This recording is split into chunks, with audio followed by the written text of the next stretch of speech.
नाज़रीन अस्सलाम वालेकुम, मैं हूं जलील अहमद और आप देख रहे हैं प्रोग्राम कानून उर्दू टीवी पर। हमारे साथ मौजूद है जिनका तारुफ कराने की हमें ज़रूरत नहीं है, एडवोकेट मिर्ज़ा निसार अहमद बेग निज़ामी साहब हमारे उर्दू टीवी स्टूडियो में मौजूद है आपको मशवरा देने के लिए कानून पर। आप एक तरफ कानूनदा के घर से ताल्लुक़ रखते हैं तो दूसरी तरफ 25 साल का तजुर्बा है कानून में आपका, और आप उन गिने चुने एडवोकेट्स में हैं जो सुप्रीम कोर्ट में भी नुमाइंदगी करते हैं। जी एडवोकेट साहब, आपका बहुत बहुत शुक्रिया स्टूडियो में आने का और हमारे नाजरीन को कानून के ताल्लुक से मशवरा देने का। हम आज बात करेंगे वही कॉन्ट्रैक्ट लॉ के मौजू पर जो कि अधूरी रह गई थी पिछले हफ्ते। एडवोकेट साहब, चलिए शुरू करेंगे हम गुफ्तगू एग्रीमेंट को लेकर। मैं आपसे सवाल करना चाहूंगा एडवोकेट साहब, हमारे नाज़रीन को आप मशवरा दीजिए कि एग्रीमेंट फॉर सेल किसे कहते हैं। इससे पहले कि मैं गुफ्तगू शुरू की जाए, मैं हमारे नाज़रीन को बताना चाहूंगा कि अगर आप कॉल करना चाहेंगे तो आप नेटवर्क एरिया में आकर कॉल करें ताकि हम आपकी आवाज वाज़े तौर पर सुन सके। हमारा नंबर है 04064641357। आप कॉल कर सकते हैं और मशवरा ले सकते हैं एडवोकेट मिर्जा निसार अहमद बेग निज़ामी साहब से। तो एडवोकेट साहब, हमारे नाज़रीन को बताइए कि एग्रीमेंट फॉर सेल किसे कहते हैं। देखिए, इंडियन कॉन्ट्रैक्ट एक्ट के तहत जी 1872 के तहत अगर आप किसी चीज की खरीदारी करते हैं जी, और प्रॉपर्टी चाहे मूवेबल हो या इमूवेबल हो जी, मैं आपको एग्जांपल देता चलता हूं। अगर आप आपके ऑफिस के लिए कुछ फर्नीचर मंगाना चाह रहे हैं या कुर्सियां मंगाना चाह रहे हैं या कंप्यूटर्स मंगाना चाह रहे हैं जी, कोई कंपनी से, जी जी, तो जब भी आप उनको ऑर्डर प्लेस करेंगे तो वो पहले आपका ऑर्डर लिख लेंगे कि फला फला कॉन्फ़िगरेशन से फला फला कंप्यूटर्स इनको देना है, बिल्कुल, और इसकी इतनी अमाउंट होगी। जी जी, और आप जो है जब कॉन्ट्रैक्ट में एंटर होंगे तो हाफ ऑफ द अमाउंट पहले दे देंगे। जी हाँ, फिर उसके बाद उनको बोलेंगे कि भाई डिलीवरी के टाइम पर फिर half of the amount, full payment जो भी बकाया पेमेंट है वो दे देंगे। जी, उसी तरीके से इमूवेबल प्रॉपर्टी जैसा घर है, मलगी है या जमीन है, तो इस चीजों को अगर आप फार्म हाउस है खरीदना चाह रहे हैं जी, तो उसी तरीके से आप भी जो बेच रहे हैं साहब उनसे आप अग्रीमेंट करेंगे। उसके अंदर कंडीशंस तय होंगे। पहले तो सबसे पहले सेल कंसिडरेशन तय होगा कि कितने में वो बेचना चाह रहे हैं और आप कितने में खरीदना चाह रहे हैं। टर्म्स एंड कंडीशंस क्या रहेंगे, पहले ओरली दोनों डिस्कस करेंगे आप लोग। फिर उसके बाद जो है उसको पेपर पर लिखा जाएगा। तो वो जो लिखा जाता है पेपर पे, आप उनसे खरीद रहे हैं फला फला अमाउंट में, ये टर्म्स एंड कंडीशंस हैं, उसे हम जो है अग्रीमेंट फॉर सेल कहते हैं। जी, एग्रीमेंट फॉर सेल सिर्फ इमूवेबल प्रॉपर्टीज के लिए ही है? नहीं, दोनों के लिए भी एग्रीमेंट ऑफ फॉर सेल बोल सकते हैं, सेल कह सकते हैं, मूवेबल्स के लिए और इमूवेबल्स के लिए। जी, नॉर्मली होता यह है कि अगर आप एक दो पीस लें, फोन पे उनको बता दें दुकानदार को, या आप खुद दुकान पे चले जाएं मूवेबल आइटम्स के लिए, तो नॉर्मली जो है क्या होता है, वो आपका ऑर्डर लिख लेते हैं, फिर आपको डिलीवरी बाद में करते हैं, या इमीडिएट आपके पास उनके पास रखी हुई है चीज तो आपका ऑर्डर लेते हैं और फिर डिलीवर कर देते हैं आपको। जी बिल्कुल। तो इस चीजों को जो है जो भी कॉन्ट्रैक्ट में बांधा जाता है, उस खरीदो फरोख्त के जो भी इनिशियल स्टेजेस होते हैं वो अग्रीमेंट्स को हम अग्रीमेंट फॉर सेल कहेंगे। जो भी बातचीत होगी खरीदने और बेचने में, जो भी कंडीशंस रहेंगे उसमें लिखा जाएगा। तो क्या एग्रीमेंट फॉर सेल एक अलग होता है और सेल डीड अलग होती है? तो सेल डीड किसे कहते हैं फिर? देखिए, सेल डीड इसे कहते हैं जब आप पाए तकमील कॉन्ट्रैक्ट को पहुंचाते हैं। आप जी आज अग्रीमेंट किए जी, 2 महीने के बाद आप दूसरा पेमेंट कर रहे हैं, जी जी, रजिस्ट्री की तरफ आगे बढ़ रहे हैं जी, या डिलीवरी लेने के लिए आगे बढ़ रहे हैं आप, तो उस वक्त कॉन्ट्रैक्ट कंक्लूड हो रहा है। तो उस वक्त जो है आपको वो प्रॉपर्टी के राइट्स ट्रांसफर हो जाएंगे टोटली। जी, आप एंजॉय कर सकते हैं, चाहे वो मूवेबल हो या इमूवेबल हो। उस वक्त जो है जो डॉक्यूमेंट बनती है उसे कहते हैं सेल डीड। ओके, हाँ, और आप जो सेल कंसिडरेशन पे करते हैं उसे कहते हैं रिसिप्ट। जी जी, टोटल अमाउंट आप उनको पे किए हैं वो रिसिप्ट है। जी। और ये लेकर आप लोग जो है रजिस्ट्रार के पास जाते हैं मूवेबल प्रॉपर्टीज के लिए। जी जी, और मूवेबल्स के लिए रजिस्ट्रेशन की जरूरत नहीं है, और खाली आप डिलीवरी ले लेते हैं और फिर जो है उसको कबूल करके अपने पास लेके आ लेते हैं उसको। जी, डॉक्यूमेंट रजिस्ट्रेशन को जब जाती है तो डॉक्यूमेंट रजिस्ट्रार जो भी होते हैं वो पहले देख लेते हैं कि भाई खरीदने वाले ये साहब हैं, इनके लिंक डॉक्यूमेंट्स क्या हैं, इनके पास सही टाइटल है या नहीं है, या फिर उसके बाद ये जो बेच रहे हैं इनको सही बेच रहे हैं या नहीं। और उसके बाद वो जो है अपनी जो उनके गवर्नमेंट के जो रजिस्टर्स में वैल्यू रखी हुई है प्रॉपर्टी की, वो प्रॉपर्टी के वैल्यूएशन के ऊपर आपको फीस चार्ज करेंगे। फीस चार्ज करने के बाद डॉक्यूमेंट का आपका रजिस्ट्रेशन हो जाएगा। उस पे आपके भी थंब इम्प्रेशंस लगेंगे, बेचने वालों के थंब इम्प्रेशंस लगेंगे। फिर उसके बाद अब तो फोटोग्राफ्स भी आ गए हैं, बहुत अच्छा हो रहा है, वो फोटोग्राफ्स भी लग रहे हैं अब तो। जी हाँ। तो वहां पर फिर अंगूठे रहेंगे, 2 विटनेसेस हैं, उनके दस्तखत होंगे। उसके बाद फिर जो है आपकी सेल डीड मुकम्मल होगी, 1-2 दिन के बाद आपको डॉक्यूमेंट मिल जाएगी उसमें। जी, एडवोकेट साहब, आप जैसे कि बता रहे थे कि हम जो पैसे देते हैं उसे रिसिप्ट कहते हैं। जी हाँ। तो रिसिप्ट और प्रॉमिसरी नोट दोनों में फर्क क्या है? क्योंकि पैसे देना लेना इस प्रॉमिसरी नोट पे भी यही होता है और रिसिप्ट पे भी पैसे देने वाले जो है ना रिसिप्ट लिख के देते हैं, तो दोनों में फर्क क्या है? देखिए, रिसिप्ट और प्रॉमिसरी नोट में बहुत बड़ा फर्क है, जमीन आसमान का फर्क है। जी। प्रॉमिसरी नोट उसे कहते हैं जो आप लोन लेते हैं, जी। उसकी रसीद देते हैं कि मैं फला फला साहब से जो है इतने पैसे लिया हूं।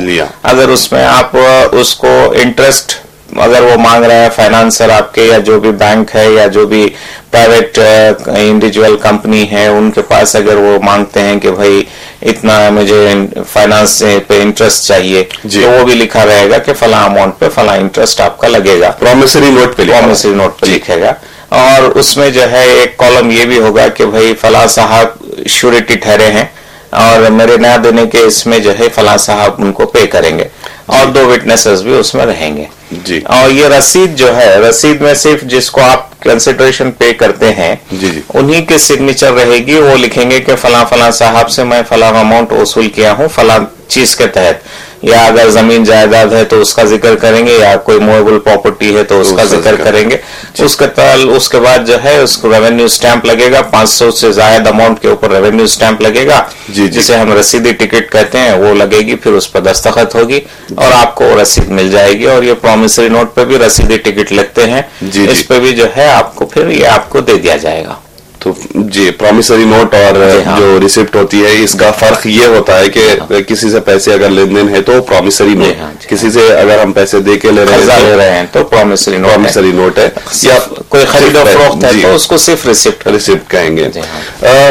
कानून में एक अंग्रेजी अल्फाज है और अंग्रेजी एक लाइन है एडवोकेट साहब, handing over of possession, taking over of position, यानी कब्जा देना किसी को और कब्जा लेना किसी को। जी हाँ। तो इसका मतलब क्या है, आप जरा समझाइए। देखिए, हैंडिंग ओवर ऑफ पोजीशन ये जो है, अगर मैं अपनी प्रॉपर्टी आपको बेच रहा हूं जी, समझ लीजिए कि मूवेबल प्रॉपर्टी है जी, मेरा वहां पे घर बना हुआ है, और मैं आपसे सेल का एग्रीमेंट फॉर सेल में एंटर हुआ, पैसे लिया, फिर उसके बाद जो है रजिस्ट्रेशन को जा रहे हैं, उससे पहले हम पूरा पैसा आपसे ले लिए हैं। जी जी। फिर उसके बाद जो है एक पेपर बनेगा हैंडिंग ओवर ऑफ पोजीशन, उसमें मैं लिखूंगा कि फला साहब को मैंने एग्रीमेंट किया था जी जी, मेरा घर बेचने के लिए, और फला फला साहब को मैं जो है अपनी प्रॉपर्टी आज पूरे पैसे मिलने के बाद एग्रीमेंट्स ऑफ सेल के तहत मैं उन्हें पोजीशन हैंड ओवर कर रहा हूं, उनको कब्जा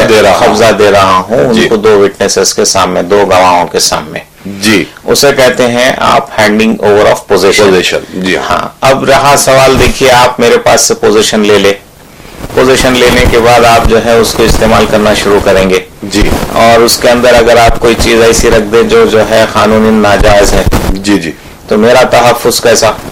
जी हाँ। तो आपके पास से मैं ये कर लूंगा रसीद के टेकिंग ओवर ऑफ पोजीशन का, ओके। हाँ, मैं एक लेटर आपसे लिखा लूंगा कि साहब फला फला साहब से मैं फला फला तारीख को ये प्रॉपर्टी खरीदा, इतने पैसे फला दिन दिया, इतने पैसे फला दिन दिया, टोटल सेल कंसिडरेशन हो चुका है और मुझे जो है अब ये पोजीशन मैं इनसे ले रहा हूँ। हाँ, खाली है प्रॉपर्टी और मैंने देख लिया सब चीज सही है, जिस तरह मैंने देखा था उसी तरीके से मैंने अपनी प्रॉपर्टी को पाया है और मैं ये इनसे कब्जा ले लिया हूँ। तो ये जो सेल डीड जो होता है एडवोकेट साहब, सेल डीड होने के बाद ही जो है ना पोजीशन ले लेते हैं या फिर उसका कुछ और दरमियानी वक्त होता है? नहीं, देखिए नॉर्मली होता यह है कि रजिस्ट्रेशन ऑफिस जाने से पहले हैंडिंग ओवर ऑफ पोजीशन और टेकिंग ओवर ऑफ पोजीशन हो जाता है। हाँ, हाँ। और सेल डीड में भी लिखा जाता है कि हम इनको फला फला तारीख को प्रॉपर्टी डिलीवर कर चुके हैं जी। तो वो चीजों को कंप्लीट करने के लिए, कॉन्ट्रैक्ट को कंक्लूड करने के लिए ये जो चीजें कानूनन जरूरत है,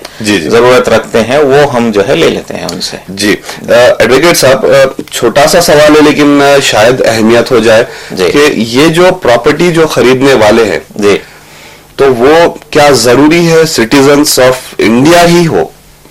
हाँ, अगर देखिए फॉरेनर्स हैं, जैसा कि हमारे हिंदुस्तान से कई लोग जो हैं बाहर के ममालिक में जाकर रह रहे हैं जी जी। जैसा मसलन आप अमेरिका ले लें, कनाडा ले लें, ऑस्ट्रेलिया ले लें, या वहां पर जो है लंदन है, यूके है, वहां पर जो है ये लोग काफी सालों से बसे हुए हैं, उनको शहरियत मिली हुई है।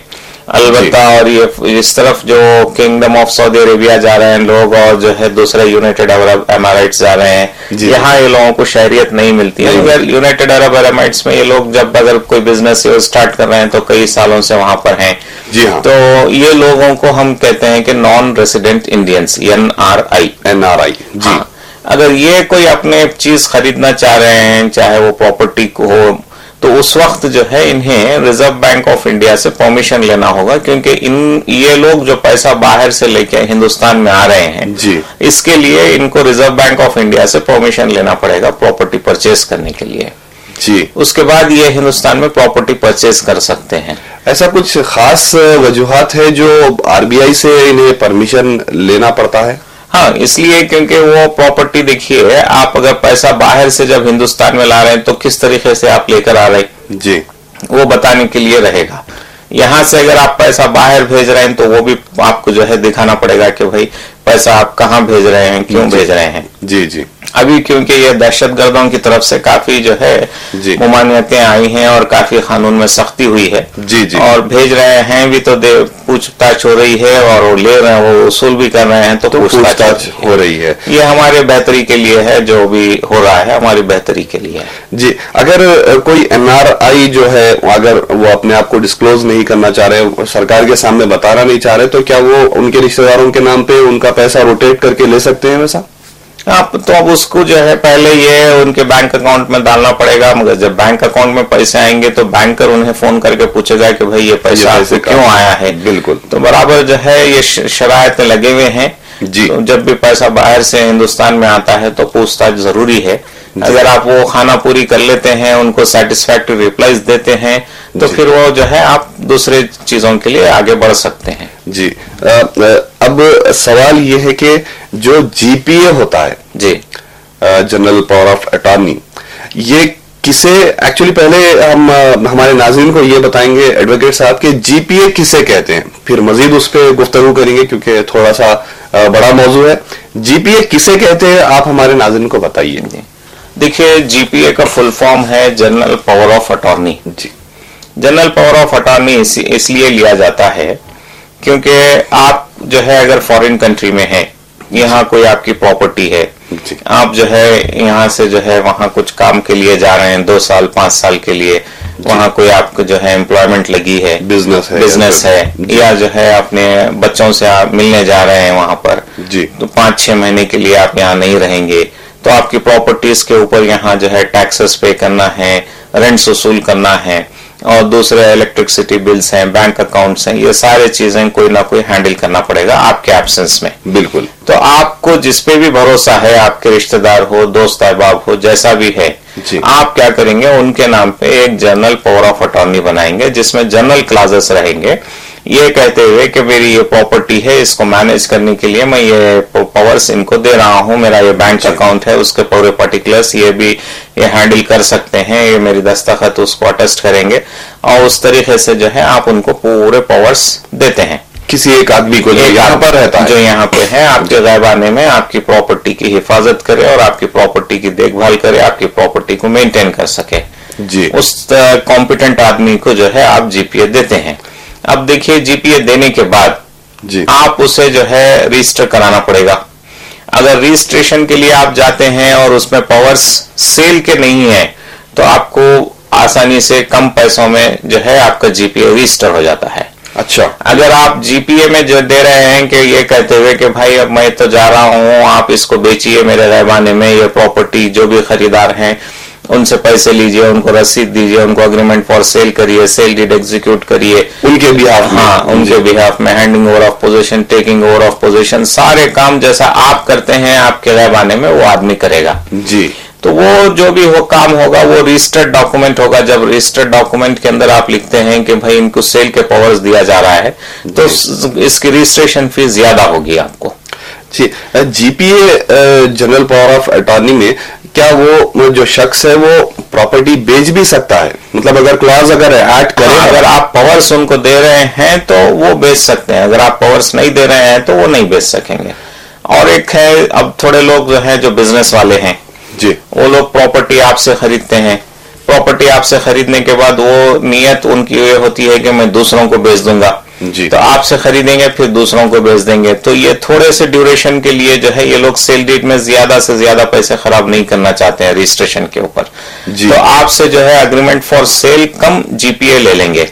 उसमें रहेगा एग्रीमेंट फॉर सेल, उसमें सेल कंसिडरेशन पूरा पे कर दिया गया और आप उनको जीपीए दिए हैं ताकि वो किसी और को आपके बिहाफ पे बेच सकते हैं और इस तरीके से जो है आप agreement for sale cum GPA भी कहते हैं जी। और केसेस हैं, आप ज़ईफा है, आप घर में कोई ज़ईफ आदमी है या आप जो है कोर्ट को जा नहीं सकते हैं, आपके एम्प्लॉयमेंट में आपके बिजनेस में इतना आप महू है, या कोई पर्दा नशीन लेडी है या कोई औरत है जो घर से बाहर जाना नहीं चाहते हैं, तो ये भी अपने केसेस के देखभाल करने के लिए जीपीए दे सकते हैं किसी एक को, किसी एक वो पैरवी करे अदालत में ये इसमें जो है अगर आपको और उसको कॉन्क्रीट बनाना चाहते हैं तो दो आदमी को भी रख सकते हैं आप, साइनिंग अथॉरिटी जीपीए दो आदमियों को भी दे सकते हैं आप जी। कोई एक आदमी नहीं, दो आदमी को भी इसमें दे सकते हैं आप। तो एडवोकेट साहब, ये जो जीपीए है, जीपीए और फिर जो एसपीए है, स्पेशल पावर ऑफ अटॉर्नी,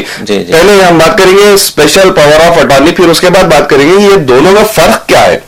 देखिए, स्पेशल पावर ऑफ अटॉर्नी इसे कहते हैं जो एक काम के लिए किया जाता है, एक ही काम के लिए अगर आपका केस कोई कोर्ट में है और आप वहां जा नहीं सकते हैं कोर्ट में, या आप कहीं यहाँ पे जो है बेंगलुरु में है या पंजाब में है, दिल्ली में है, मुंबई में है, कहीं भी है और आपका केस हैदराबाद में चल रहा है, या आपका केस कोई दूसरे स्टेट्स में चल रहा है, आप हैदराबाद में हैं, तो वहां कोई आप अपने दोस्त अहबाब या रिश्तेदार को जो भी है उनको जो है एसपीए देंगे, ये कहते हुए कि आप फला फला केस नंबर मेरे बदले में आप इसकी जो है पैरवी करिए, इसको जो है देखते रहिए जी। तो उसे हम कहते हैं स्पेशल पावर ऑफ अटॉर्नी, सिर्फ एक ही काम के लिए दिया जाता है। एक ही काम के लिए, चाहे वो अदालत की पैरवी हो या फिर प्रॉपर्टी बेचने के लिए। देखिए, मैं आपको समझाता हूं, अगर आप फॉरेन कंट्रीज में हैं जी और अपने जो है या कोई दूसरे स्टेट में हैं, आप यहाँ हिंदुस्तान में फला दिन आपकी रजिस्ट्री तय हो चुकी है, आप आ नहीं सकते हैं, तो सेल डीड पे आप अपने दस्तखत कर दे सकते हैं, करके जो है रजिस्ट्रार को रिक्वेस्ट ये करेंगे एसपीए के जरिए कि साहब मैं आ नहीं सकूंगा, मेरे बदले में ये कागजात आपके पास फला फला साहब जो मेरे स्पेशल पावर ऑफ अटॉर्नी है ये प्रेजेंट करेंगे, आप इन कागजात को कबूल करते हुए रजिस्ट्री करिए। तो ये चीज जो है इस तरीके से भी यूज की जाती है, सिर्फ कागजों को प्रेजेंट करने के लिए on behalf of particular person. तो ये दोनों में फर्क क्या होगा जीपीए और एसपीए में? फर्क जो अटॉर्नमेंट ऑफ पावर्स हैं जी, जो पावर्स हम देते हैं लोगों को, उसके अंदर काफी फर्क है। जनरल पावर ऑफ अटॉर्नी में पूरे जनरल पावर्स रहेंगे, आपके प्रॉपर्टी की देखभाल रहेगी, प्रॉपर्टी का मैनेजमेंट रहेगा, प्रॉपर्टी का मेंटेनेंस रहेगा, प्रॉपर्टी के टैक्सेस पे करना रहेगा, फिर उसके बाद एडवोकेट्स को अपॉइंट करना है, और फिर जो है बैंक अकाउंट्स मेंटेन करना है, प्रॉपर्टी अगर खरीदो फरोख्त के पावर्स आप दे रहे हैं तो वो रहेगा उनके ऊपर जिम्मेदारी। यानी पूरी जिम्मेदारी आपके, आप जिस तरीके से प्रेजेंट रहे तो करेंगे काम, वो पूरा वहां पे वो करना पड़ेगा जीपीए के तहत जी। स्पेशल पावर ऑफ अटॉर्नी में देखिए सिर्फ एक ही काम, सिर्फ मखसूस एक काम के लिए आप उनको स्पेशल पावर ऑफ अटॉर्नी दे रहे हैं, सिर्फ एक ही काम के लिए। तो अगर कोई चाहे कि मैं जो है ना सेल और ऐसे कोई अगर मेंटेन करना चाह रहे प्रॉपर्टी, और साथ ही साथ जो है ना अगर किसी के पास जमीन भी है बेचना चाह रहे, तो वो एसपीए में नहीं आएगा, जीपीए में आएगा, क्योंकि एक से ज्यादा हो जा रही है चीज़। तो अच्छा एडवोकेट साहब, तो इसकी फिर वैलिडिटी कुछ हो सकती है ये डॉक्यूमेंट की? देखिए वैलिडिटी के तहत मैं यही कहूंगा, आपको थोड़े जीपीएस हैं। आप अगर मैं जो बताया था आपको agreement for sale cum GPA जी, उसमें जो है प्रॉपर्टी बेचने के पावर्स रहेंगे। अगर प्रॉपर्टी बिक गई तो जीपीए खत्म हो जाएगा। और एक चीज ये है कि अगर आदमी जो जीपीए दे रहा है उसका इंतकाल हो जाता है तो वो चाहे जीपीए हो या उनका दिया हुआ एसपीए, दोनों भी खत्म हो जाएंगे। किसका इंतकाल? यानी जो दिए हुए हैं? हाँ, दिए हुए हैं जी, जो दिए हुए हैं किसी को उनका इंतकाल होता है तो ये जीपीए खत्म हो जाएगा जी जी। और एक सूरत ये भी है जो लिए हुए हैं उनका इंतकाल होता है तो भी जीपीए खत्म हो जाएगा, क्योंकि इनका काम करने वाले कोई आगे नहीं रहेंगे, इसलिए वो भी खत्म हो जाएगा। और रहा इंपॉर्टेंट मोड, जी नॉर्मली होता यह है कि जीपीए लेने के बाद हम देख रहे हैं कोर्टों में कि काफी जो है लोग एक दूसरे को धोखा देते हैं, काफी मुकदमे एक दूसरे के ऊपर चलते रहते हैं जी। तो उस सूरत में भी जो है आप अगर महसूस हो रहा है कि आपके जीपीए आपका काम सही नहीं कर रहे हैं जी। तो आप जीपीए को रिवोक कर सकते हैं, जीपीए को खत्म कर सकते हैं। एसपीए है, एसपीए को भी खत्म कर सकते हैं। और एसपीए अगर प्रॉपर्टी के पेपर्स के लिए सबमिट करना चाह रहा है, सिर्फ एक केस के लिए है, तो वो ऑटोमेटिक खत्म हो जाएगा। केस खत्म, जीपीए खत्म, पेपर सबमिट हो गया रजिस्ट्रेशन ऑफिस में, एसपीए खत्म, तो ये ऑटोमेटिक खत्म हो जाएगा। और दूसरी चीज जो है आप भी खत्म कर सकते हैं, क्यों ये कहते हुए कि फलां साहब को जो है मैं जीपीए दिया था फलां फलां डॉक्यूमेंट के तहत, जी जी, ये काम हुए हैं या मैं उनके कामों से सेटिस्फाई नहीं हूँ, लिहाजा मैं वो खत्म कर रहा हूँ।